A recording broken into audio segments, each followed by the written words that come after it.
I just concluded a meeting with members of my national security team, including those from our intelligence, Homeland Security, and law enforcement agencies involved in the security reviews that I ordered after the failed attack on Christmas Day.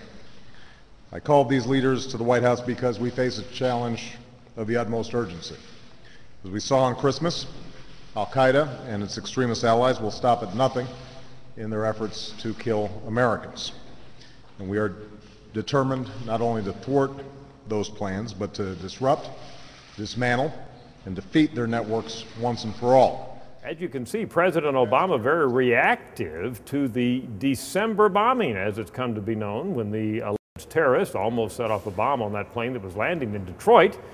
A lot of assumptions, I think, on the part of the administration and others in the news media, perhaps, that this was a dramatic event for most Americans. There's a lot of concern and worry about terrorism and so forth sparked by the so-called December bombing. Well, let's look at some data. I'm not sure the data confirm that hypothesis. Let's look at 5 different elements that we have measured in the last several weeks after the December bombing. First of all, our question that we've tracked for many years now: how worried are you that you or a member of your family will be the victim of a terrorist attack? What do we find? No real change. We just updated that, and now 42% of Americans are at the top of that scale, but up a little from the last time we measured it, but actually down from the time before that, and so forth.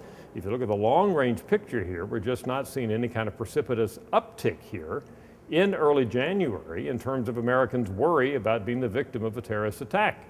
Here's another question: how much progress has the U.S. made in terms of preventing terrorist attacks? We've got over 7 out of 10 Americans who say quite a bit or a fair amount of progress, and I think that's a fairly high number. Another measure: most important problem. What about terrorism, mentioned as the most important problem facing the country? Well, it's up a little. 8% of Americans now spontaneously say that's the top problem facing the country. It was at 3% the previous month in December.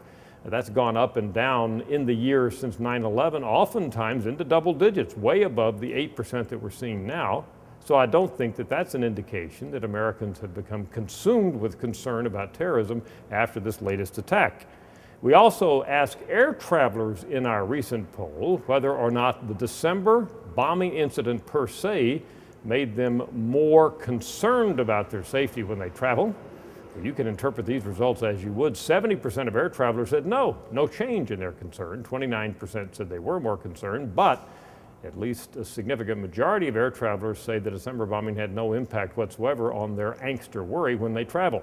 Finally, an interesting side note: President Obama's own personal approval rating on handling terrorism, we just updated that. It's now at 49%. It was at 45% in November. So from a political angle, we know there's not been a drop in Obama's rating, actually an increase on that measure. And by the way, out of the other issues,